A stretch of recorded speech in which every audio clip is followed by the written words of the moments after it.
Hey Journey More, today I'm going to be teaching you how to tie 3 knots that I think everybody should know, and then I might throw in some bonuses. Hey now, take a step outside and seize the day now.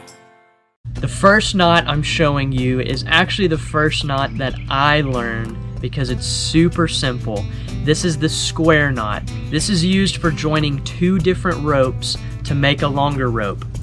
There's a nice little saying, right over left, left over right, makes it nice and tight.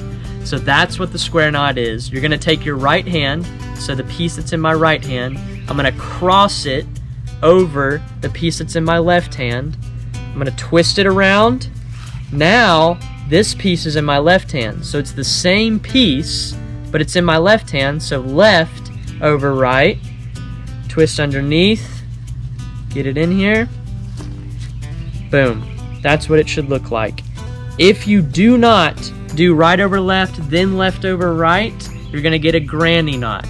And those just do not work well. They will come loose. So you wanna make sure right over left, left over right makes it nice and tight. Now this is a little bonus knot because it's similar to the square knot. It's to join 2 ropes to make a longer rope, but it is for if you have a bigger rope and a smaller rope. Obviously this one's much thicker, this one's much thinner. So I'm gonna make a loop with the end of the bigger rope, and then I'm gonna pass the smaller rope underneath through the loop.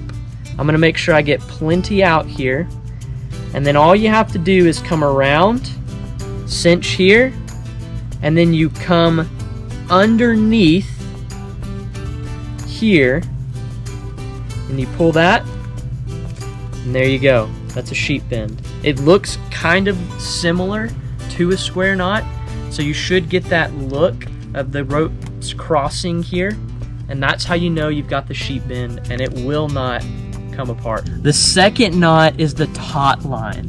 This is the perfect knot for staking things down, for maybe tying things down in the back of a truck, or tying things together, because it can actually adjust. So you can make it tighter or looser depending on what you need. Now this is a knot that goes around something. So I'm using a tree for example here. So I'm gonna cross the ropes. That's my first step.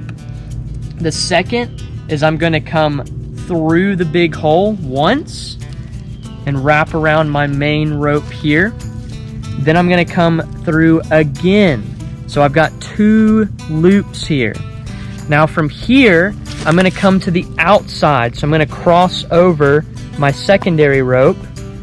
I'm gonna come underneath the main rope, and then I'm gonna put it through the new loop that I've just made.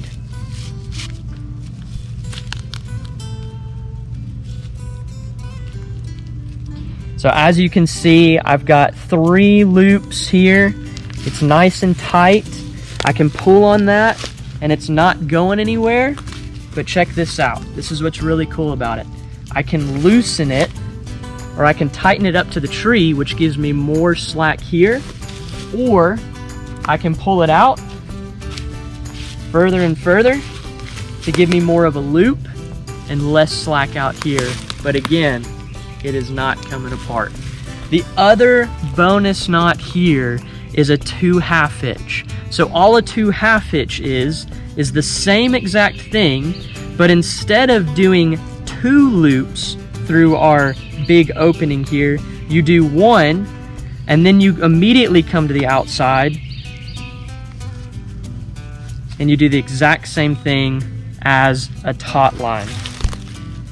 And as you can see, now it's just 2 loops rather than the 1, 2, 3 that were in the taut line, but it's the same thing. I just prefer the taut line because it moves a lot easier, and so the adjustment is a lot easier with the taut line rather than a 2 half hitch. The third knot is the bowline, which makes a strong loop that will not come loose. The first step in making a bowline is to take your rope and make a little circle across here, as you can see. You're gonna come with your shorter end up through the hole. Then you're gonna come around the tree which is your longer piece, and you're going to come back down through your hole here. And then you're just going to pull your short end with your loop here, and then the long piece. That's going to tighten it up. We've got a loop there, and that's what the bowline looks like. So this is if you're tying it with two hands. We've got another video that you can jump over, and I'll show you in that video how to tie the one-handed bowline. And that one is actually for very crazy situations where you might only have one hand and you need to tie a knot. That's going to help you get to safety. So make sure you go check that out. Another little bonus that we just found is the Pro Knot cards. So you can actually tie a little string through it and just hang it off your pack, but this has 20 knots on it that shows you how to tie them, and a lot of them are very useful that I know that I've used in the past for various things. So these are a great thing. We'll leave a link in the description down below if you want to look at these and see if that's something that you want to add to your loadout. And we're pretty excited about it. We think they are very neat. So make sure you go check them out for yourself. We hope that these 3 knots today were helpful to you guys. I know I use them almost on a daily basis, just around here on our property, when we're setting up camp, when we're out adventuring, tying things down in my truck. There's a lot of different uses for them, and we know that you are probably going to use them as well if you're an outdoor adventurist. So we'd love for you to give us that thumbs up, subscribe to our channel. We'd love for you to be a part of the Journey More community. We'd love for you to come journey more with us, and we'll see you next time.